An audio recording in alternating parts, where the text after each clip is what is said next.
I'm Tom Layson, and this is a Northwest Now Digital Extra. What if a robot or even just a computer gets mad, taking its programming to an extreme where the unintended consequences result in something like extermination?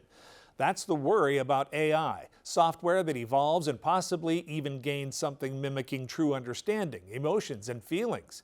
It sounds far-fetched, but some of the best minds in this field are deeply worried about just that kind of a thing. For now, though, our concerns about things like ChatGPT, a software that can write and compose, and as Steve Kiggins tells us, fool teachers even now and then. Why this particular author was most suited to writing this text. So we're like, oh no, AI is going to be taking away all of our writing instruction and everything like that. This is a scored discussion. Gig Harbor High School English teacher Jessica Gillard preps students for a writing assignment that just a couple years ago didn't exist. And a lot of kids were like, well, we shouldn't let the robots take over.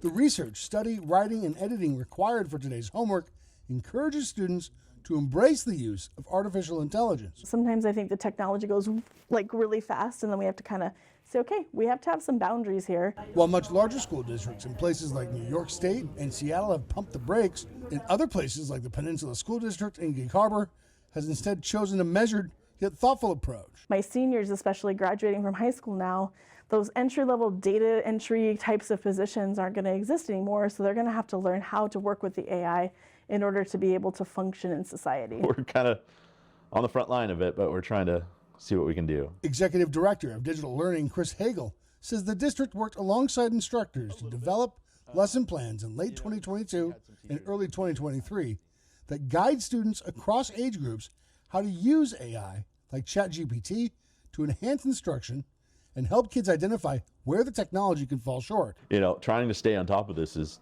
going to be impossible, but, you know, teaching kids to be critical thinkers and to be problem solvers and to utilize the tools that are available to them is this kind of skills that we need. It's almost impossible to predict where we're going to be in 5 years with this technology. And if you know anything about school districts, that you know that they move very slowly and that transformation is difficult.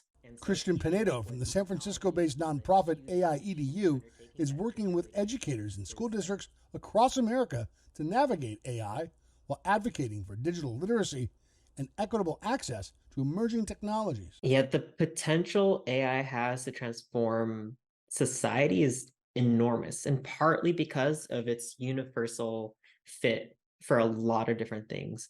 It is not something that gets pigeonholed into one field and is going to affect just that one field.